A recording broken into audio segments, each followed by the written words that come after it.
Hi everyone, I'm Jana. This is my best friend Adele. Hello. And this is the succulent, and sadly we see a few leaves, but the rest of them have just charred. Yeah. Look at that. It's like she got burnt into a crisp. Look at that. This just fell yesterday. Yes. But we're still in front of the succulent. You're welcome. The succulent died for this video. She'll be back. Yeah, hopefully. So today we're going to be talking about our favorite books in the fiction category. We decided to keep the topic a little light today and just share what we like in fiction. And we've each picked 3 books, and we will start with Adele. So which is the first book that you'd like to recommend in the fiction category? I'm sorry, but this is a complete segue. But there was this movie that I watched a year back, Amy Poehler and Paul Rudd. Can you believe I remember their names off the top of my head? What was the name of the movie? I always mix people's names and I'm so terrible at stuff, but I'm so proud that I just said Amy Poehler and Paul Rudd, just like that. And then they both, this is like the satirical comedy, and they both meet at the bookstore, and they both look at each other and says, what books do you like? I like fiction books. I like fiction books too. And they fall in love, and that was the meet cute. It's a really stupid movie. So the fiction books that I like. But the dark side to that would be the series on Netflix, You. Oh, I haven't watched that yet. The first season. The first season, yes. Where they meet in a bookstore and then she ends up dead. Yeah. So, yes. Okay. Way to bring that down. Thank you. Right. The first book on this category is going to be Shantaram by Gregory David Roberts. And it's one of my, it's huge, ginormous, gigantic Some book. 800 pages, right? Could be, yes, could easily be, yes. I read this book when I had traveled to Cuba, so for me, the recalling of the book is so intermingled with the flights and the beaches of Cuba, dancing all night, and waking up in the morning to read it. The book itself is so enormously gratifying to read. Number one, you feel like you've run a marathon and you've finished reading it. This is a story, I thought it was an autobiography because nobody who has not lived in that quintessential Indian experience can write something like that. But it turns out it's a fiction. You know, it's like semi-autobiographical maybe, I don't know. So this is a man who is escaping the authorities in Australia, lands up in the slums of Mumbai, and his experiences henceforth. And how it is such a fantastic retelling. Most of the times when I see books written by foreigners about the Indian experience, it gets my hackles up because they come from this entitled place where they're looking down on another culture. Here's a side note. The whole world is not America, right? The whole world is not Europe. Right? There's lots of other people and there's lots of other cultures, and it's all valid. Surprise! We're all valid. Yes, and we all have a life. So this one book I read with like already my, like that. It was a beautiful and compassionate novel, and there are a couple of quotes that I really like. One of it is when he's the hero of the story is talking to a mafia don, and the mafia don asks him, he asks the mafia don, do you believe in God? And the mafia don replies, it's not a question of whether you believe in God or not.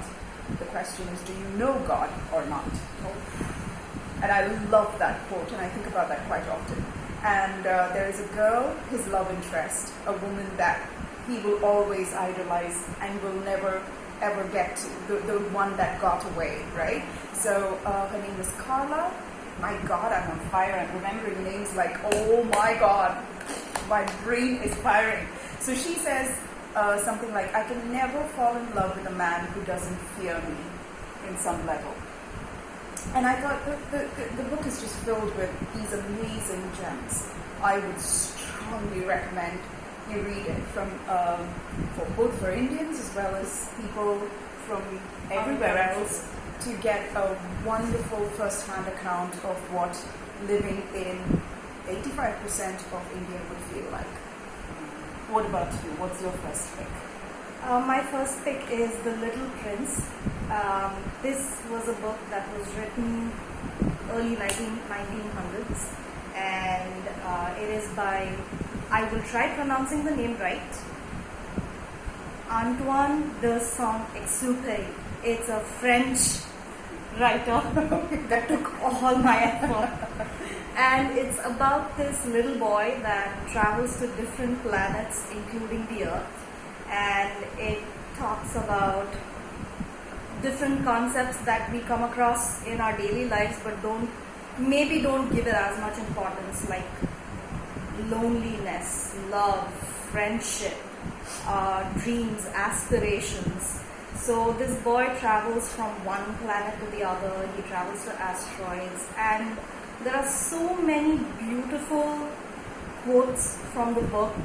And this boy is also a little surprised about the prince, where he meets a lot of different animals, and he's seeing how adults have forgotten to be children, and he draws a picture of this snake that has eaten an elephant, and he's showing it to the grown-ups in his family, and he asks them, are you scared of this? So they say, why would we be scared of a hat? So he says people have completely lost their sense of imagination and their sense of wonder, and how we're trying so hard to be somewhere else without really being here in the now. So this was one of my absolute favorite books. I know it's written for children, but I would highly recommend it for adults as well, because it is important to get in touch with that child that's inside of you. And it's a very small book. Took me about 1 hour to read it. It's hardly 125 pages or so, but it is absolutely lovely. And it also talks about how relationships should be, and how you need to be okay with the fact that there are opposites in life and nothing is constant.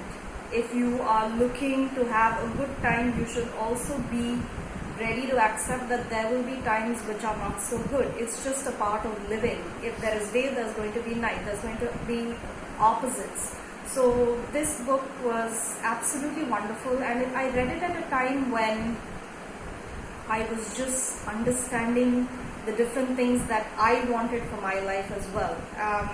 Loneliness is something that we don't talk about, and especially in a time like this with the coronavirus and everybody's social distancing, it is very important to understand that the connections we make with the people in our lives, the relationships we build, are worth everything.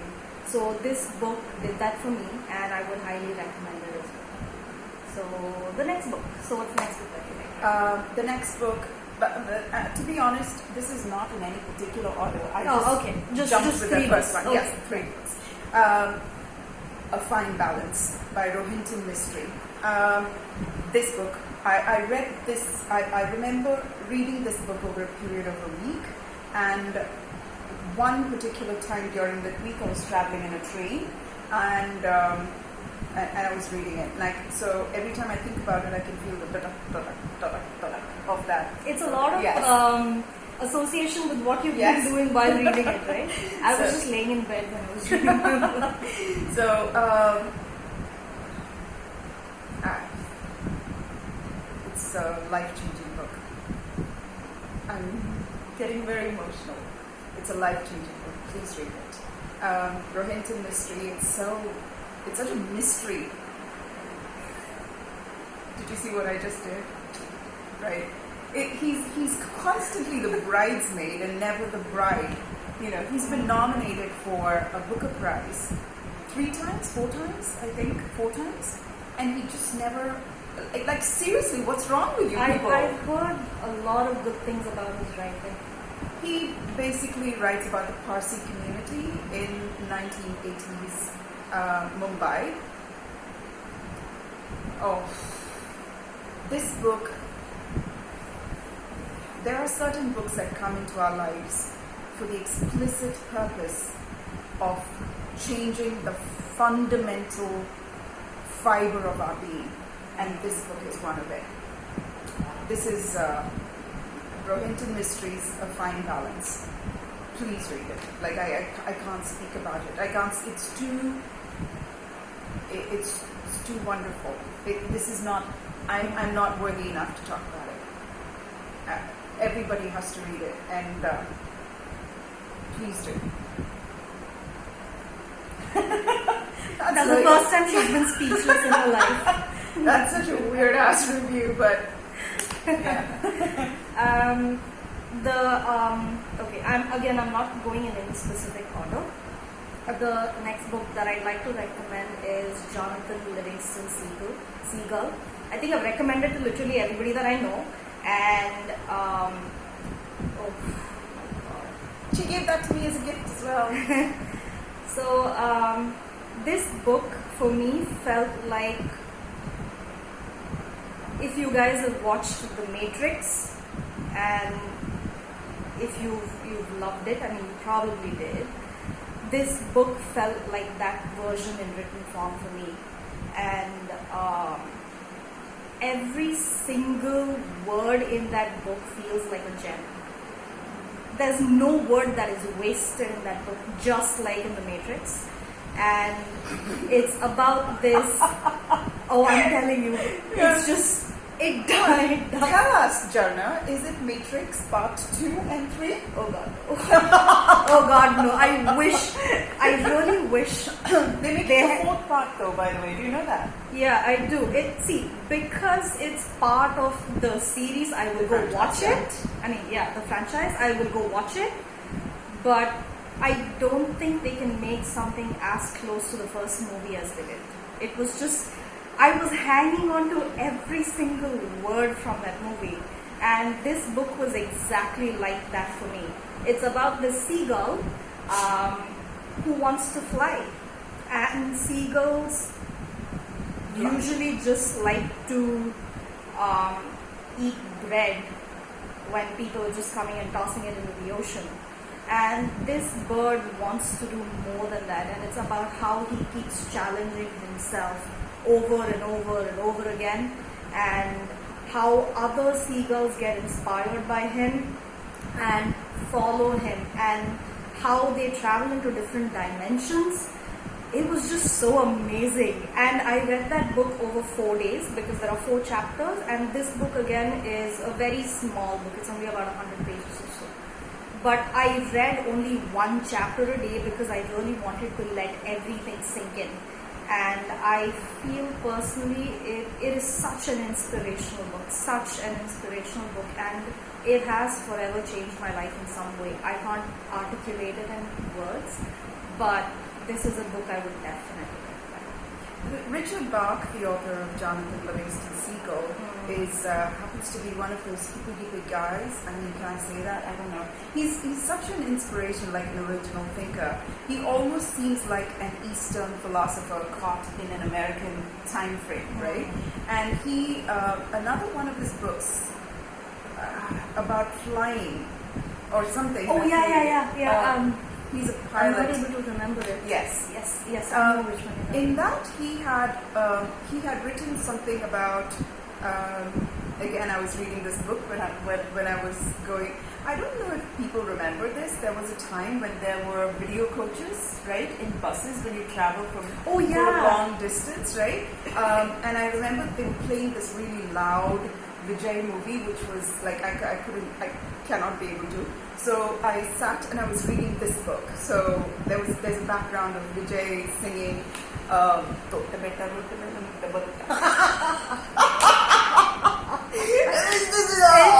It's a Tamil actor that we're talking about. Yes, I mean who has a huge huge fan following in And my mom Tamil is Nadu. the biggest Vijay fan. My mom, right? Okay. So in that, there was this one thing where he talks about writing a letter to your future self and writing a letter to your past self, you know, and you being the angel going back to the very many memories of yourself being sad and lonely and hugging you and comforting you, and you change history as a result of doing that and writing letters to your future self.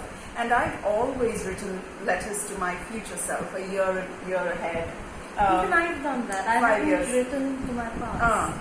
So I got that idea, and every time I see somebody in pain, I always give them the advice of writing a letter to your future self, because this, whatever we're going through in the present, is not destiny, right? And it's just, not all. I mean, it's to one. us. I suppose one of the many kind of things. yes. So yeah, Richard Bach is wonderful. And the third book from me. The third book from me would be Arundhati Roy's The God of Small Things. Man, she makes love to English. I swear to God. The journey was worth it. It is so bizarre how it's all set in Kerala. The ethos is completely South Indian, so completely relatable. And I think if you're not a native English speaker and you are not bound by the rules that come with English being your mother tongue. Like for us, right? English is a learned language. Yeah. So we navigate it differently because every cell in our body is different. And English is an adopted language. And as a result, how we express ourselves has more soul, I think. The way she takes you, the way she weaves the tale. And in the end, she's talking about incest, she's talking about rape, she's talking about caste systems, she's talking about the Communist Party, she's talking about so much of discord, she's talking about dysfunction. And she does it so beautifully. How did she do that? It's just, she's a witch. She's a literary witch. She's a literary temptress. I have never been so seduced. I think everybody who's read The God of Small Things has been incredibly seduced by her language, how she weaves the words. She's created a completely new way of talking. And I cannot recommend this book highly enough. Please read Arundhati Roy's The God of Small Things. And she's won a Booker Prize for that. Right? So, yeah. So the last book that I will recommend is The Stranger by Albert Camus. He was a French writer as well, and he won the Nobel Prize for his work. I mean, his literary work. And oh my God, when I read that book, it was so scary. It was so scary because it showed the life of a man who was completely unmotivated, apathetic, and he was going through a complete existential crisis. And I realized while reading that book, if I didn't do something with my life, I could be here. He doesn't get upset when he goes to his mother's funeral. He doesn't feel anything. When he is with this woman that he's sort of casually seeing, he is not committing to her, and she's the one that's trying so hard to make things happen. And he kills this one guy, and he's put on trial. What? That just accelerated so quickly. Yeah. He was like, sounded like an asshole, and then just suddenly he turned into a fucking murderer. Like, what just happened? He goes on this picnic to a beach, and he's there with a bunch of people that he knows, with the girl that he's casually seeing, and there are two other guys that he doesn't personally know, but one of them is aware of the guys that he confronts, and they get into a very heated argument. So they try to calm the argument down, and then they go back to their picnic spread, and he comes back and he just shoots one of the guys, and he goes to trial for that, and everybody can see so clearly that he doesn't repent what he's done. He doesn't care about anything, and it was absolutely terrifying to see that we could become that person. Is he a sociopath? Is he a sociopath? He's just completely apathetic. Like, literally doesn't give a shit about anything, either this way or that way. I mean, he's so unsure of himself. I think he's a psychopath. Could be, but he doesn't show any symptoms of being a psychopath until he kills that person. Right. He's just somebody you'd look at, he goes to his job, doesn't really enjoy what he does. He comes back, and it's just basically cruising through life without any sense of responsibility, without looking forward to anything. So he's like, there's this particular phrase in Hindi which says chalta hai, which means anything goes, it doesn't matter. So that's the kind of attitude he has towards life, and for that particular reason I think it scared a lot of sense into me, because it could be any of us that are not really. Do you think you could kill someone? Oh, no. I mean, I'm not the killing, I'm talking about the existential crisis. Existential crisis. Oh God, no. No. I don't think I can either. No, I meant the existential part of it. Yeah. The killing was just one incident, which is like a capsule to show how he feels towards life, or how he doesn't feel towards life. And if you don't have a direction in which you want to go, or at least some sense of trying to figure who you are, your life is just going to be, one existential crisis after the other. So this book was, my goodness, it was recommended to me by a friend of mine, and she spoke very highly of it. She said, you have to read it. And I didn't know why, because when I started reading it, I was expecting these fireworks to happen, and I suppose it happened towards the end of the book when I realized, okay, I need to make sure I get my life on track. But yeah, for that specific reason, I would definitely recommend that book. So these were our recommendations, and next week we're going to come with recommendations for non-fiction, and we'll see you soon. Thank you. Bye-bye.